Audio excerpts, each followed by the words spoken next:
What if the foundation of an entire civilization wasn't built on conquest, but on murder, a brother's jealousy, a dismembered corpse scattered across Egypt, a wife searching the marshes for pieces of her husband's body? This should have been the end of a dynasty. Instead, it became the most sacred hope in human history. The myth of Osiris, a brutal family tragedy that transformed into a promise of eternal life. This is the story of how Egypt turned death into resurrection, and why, for 3,000 years, every Egyptian believed they could cheat oblivion. In the beginning, Egypt knew paradise. Osiris, the first king, the civilizer, the god who walked among mortals and taught them everything that separates humans from beasts.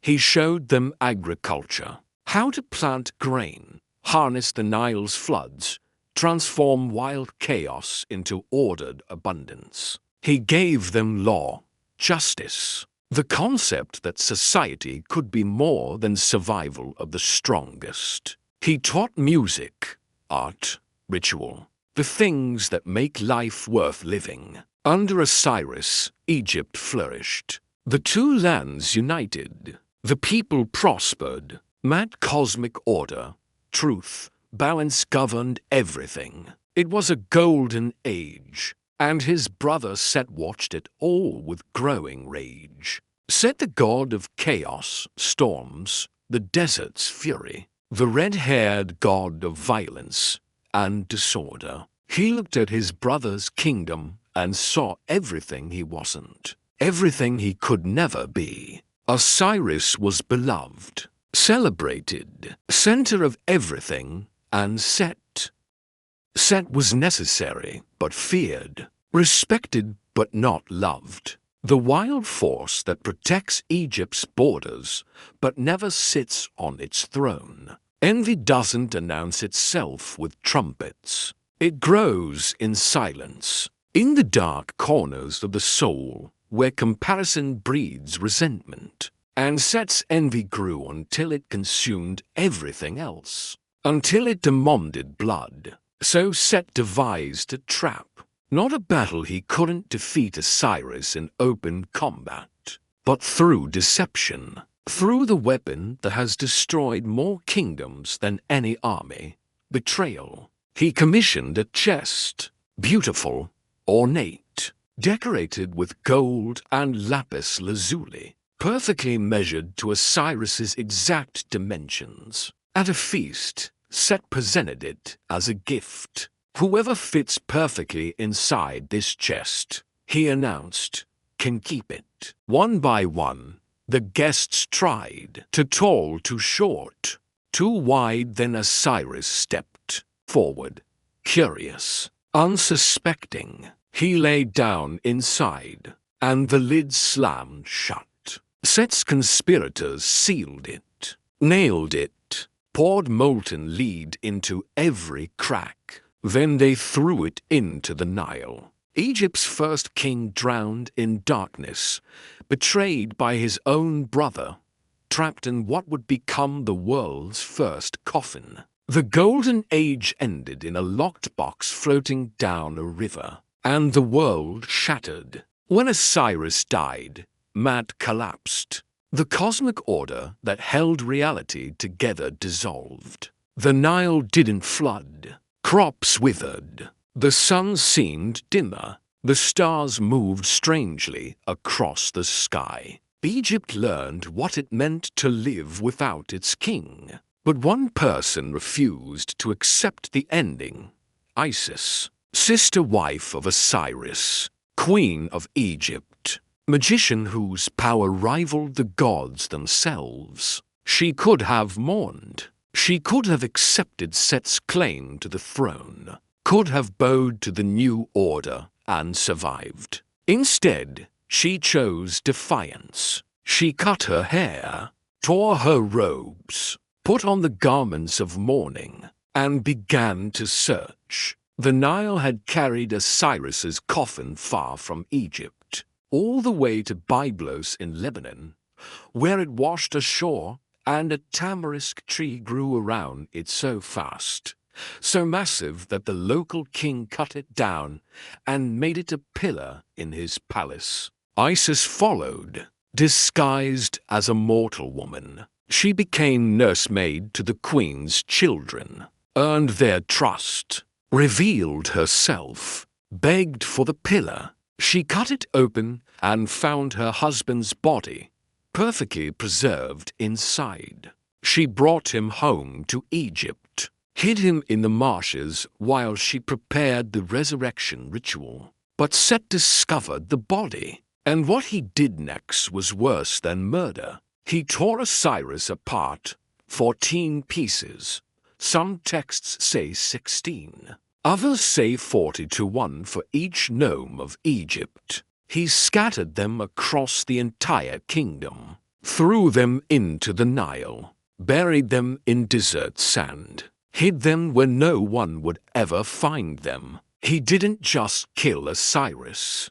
He erased him, unmade him, reduced him to fragments scattered across the land. Most would call this the final victory, the absolute end. Isis called it the beginning. She searched again, through marshes, through desert, through every corner of Egypt, gathering the pieces, one by one, the head, the hands, the heart, the spine. Each fragment became sacred. Each location where she found a piece became a holy site. The search transformed from forensic investigation into pilgrimage, from recovery into ritual. And when she had gathered all the pieces except one, the phallus, which Set had thrown to the crocodile's, Isis did something that would change death forever. She reassembled him,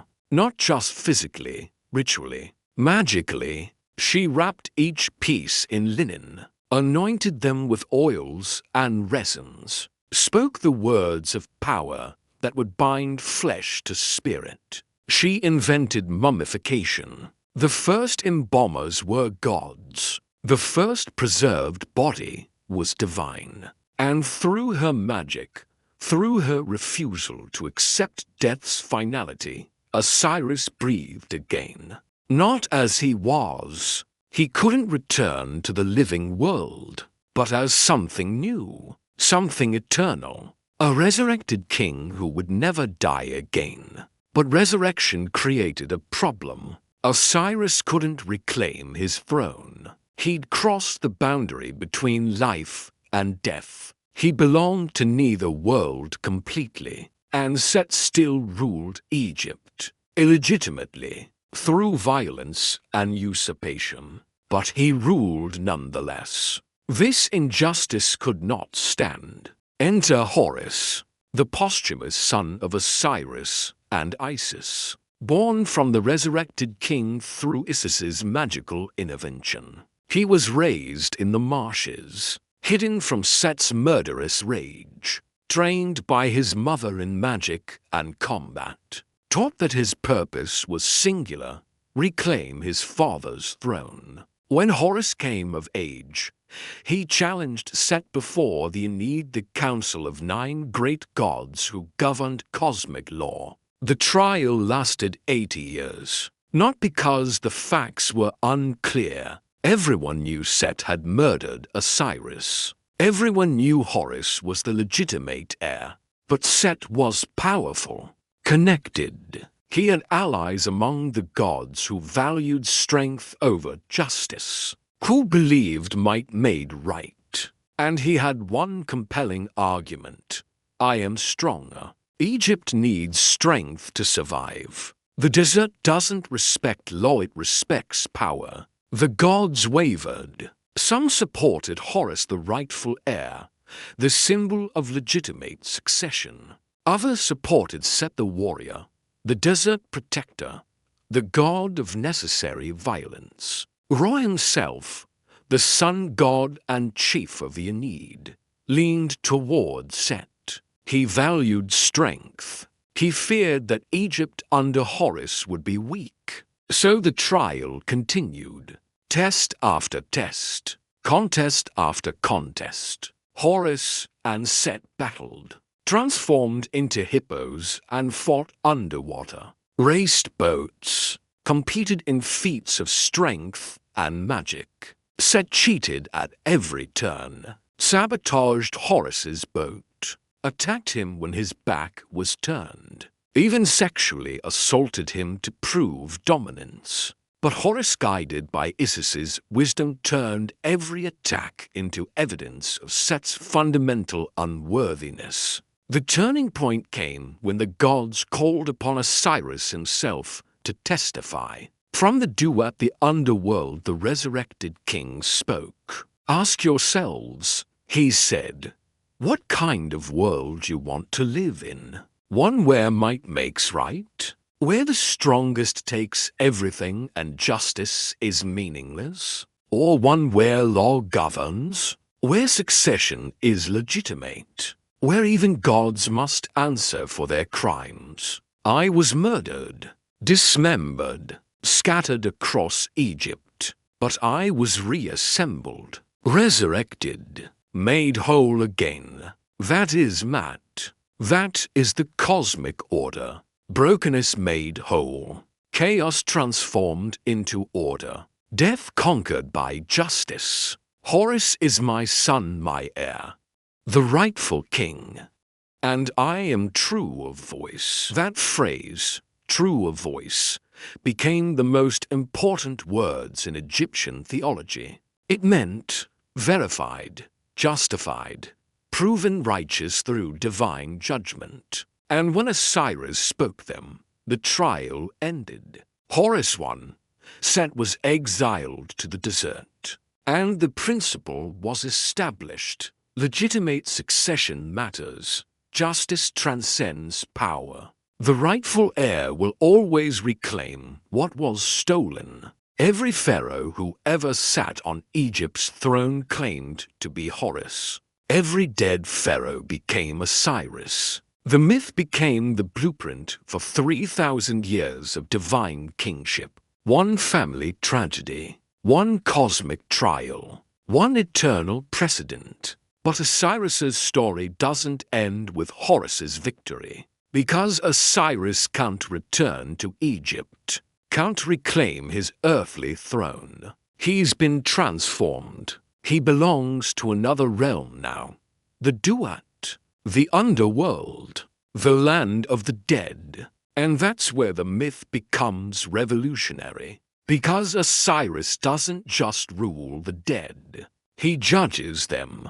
Every soul that dies in Egypt must face him in the hall of two truths. Your heart is weighed against Mat's feather. Your life is examined. Your deeds are measured. And Osiris, the murdered king, the betrayed brother, the dismembered god who was made whole, decides your fate. If your heart is light, if you lived justly, if you can speak the negative confession and say truthfully, "I have not killed, I have not stolen, I have not lied," then you are declared true of voice, just like Osiris himself. And you live forever in the field of Reed's paradise. The afterlife, eternal existence in a perfected version of Egypt. But if your heart is heavy with sin, if you lived unjustly, the devourment,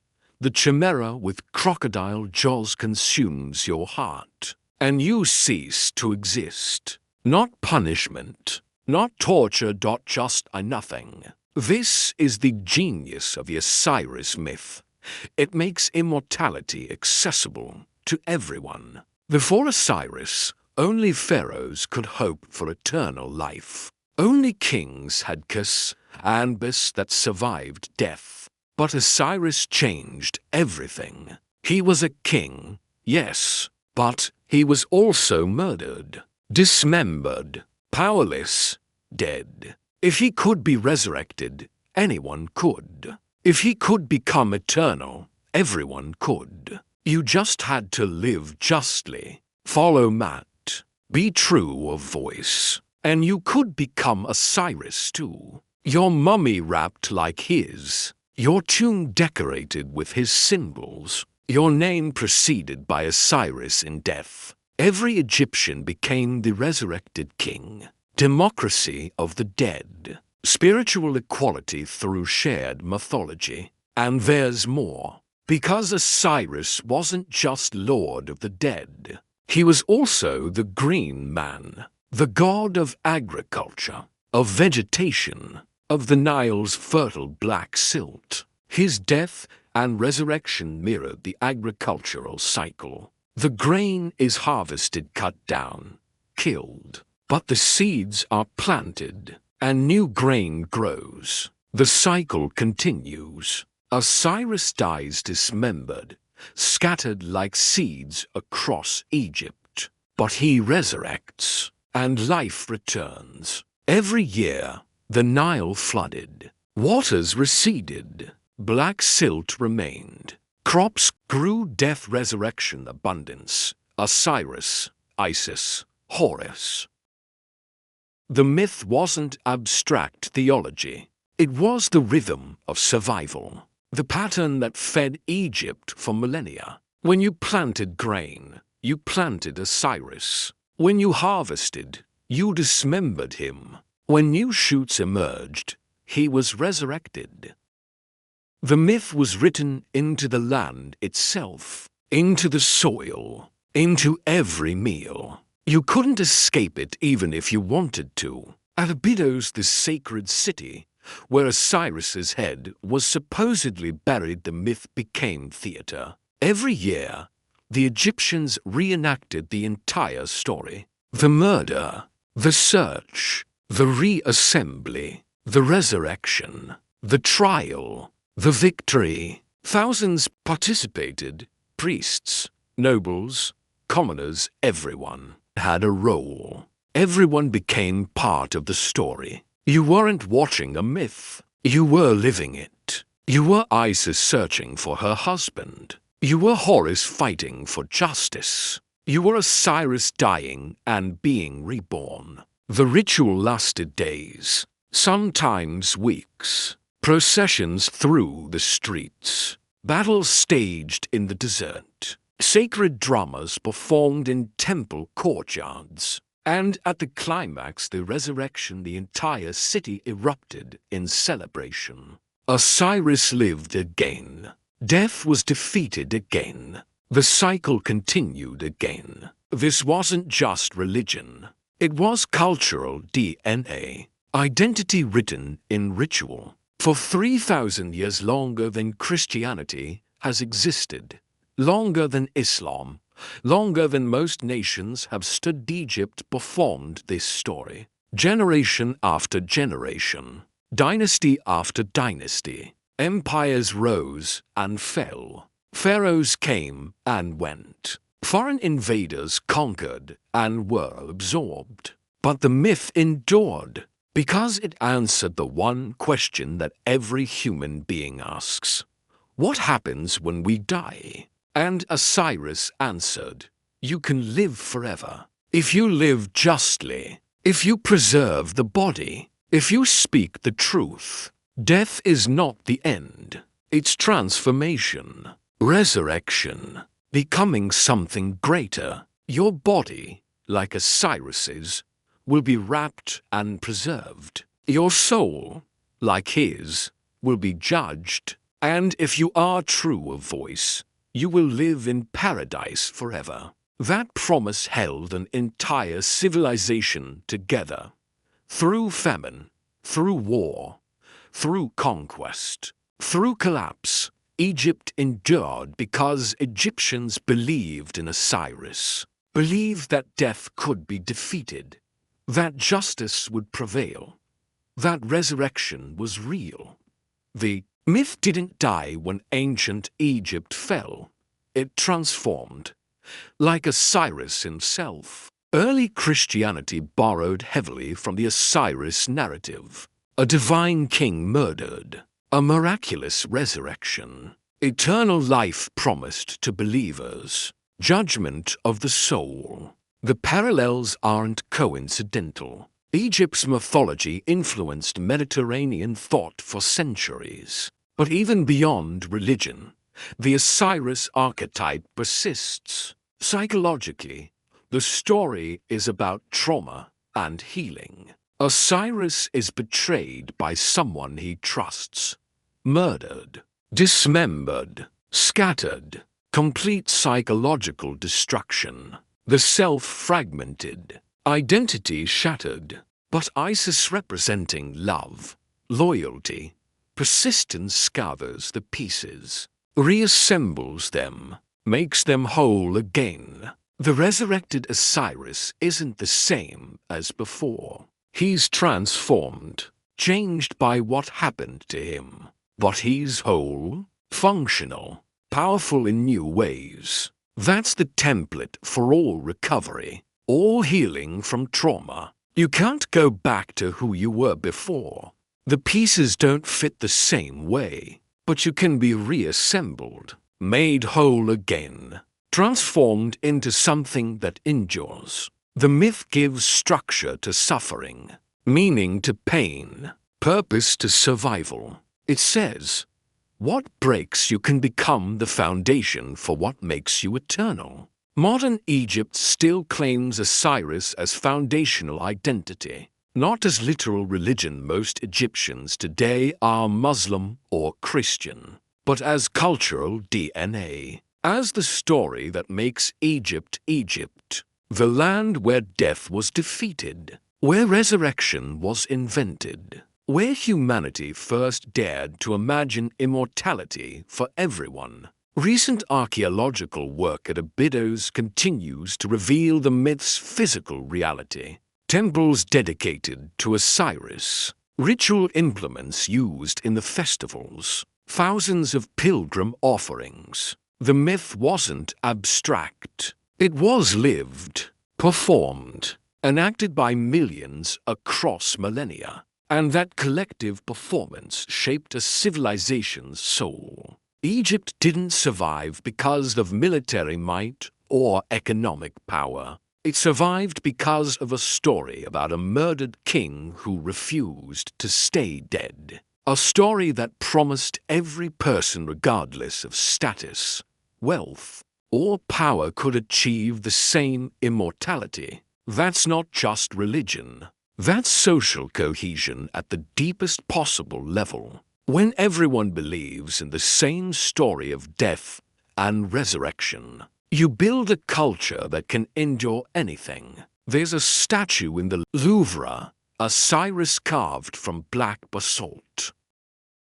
He stands wrapped in mummy bandages, holding the crook and flail, wearing the Atef crown. His face is serene, eyes closed, expression peaceful. He looks dead, but also eternal, because that's the paradox of Osiris. He's the murdered king who rules forever, the dismembered god who was made whole, the corpse that became immortal. Every Egyptian who died hoped to become him. Every pharaoh claimed to be him. Every grain of wheat planted in Nile silt reenacted his story. For 3,000 years, Egypt's answer to death was simple.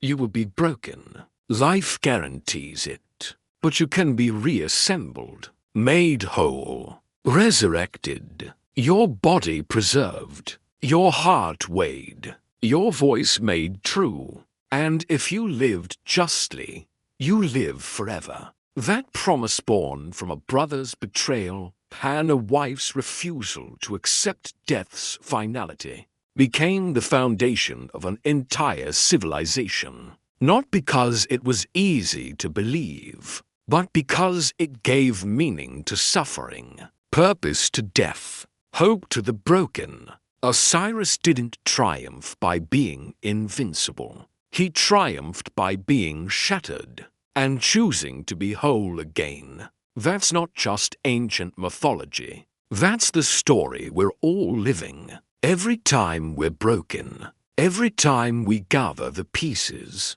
every time we choose to continue despite everything, we're Osiris and we're Isis. And were Egypt itself ancient, enduring, eternal, built not on conquest, but on the radical idea that death is just transformation, and resurrection is real. If you love mythology, that reveals eternal human truths, like, share, and subscribe for more ancient stories that still shape our world today. Because the past isn't dead, it's resurrected in every story we tell.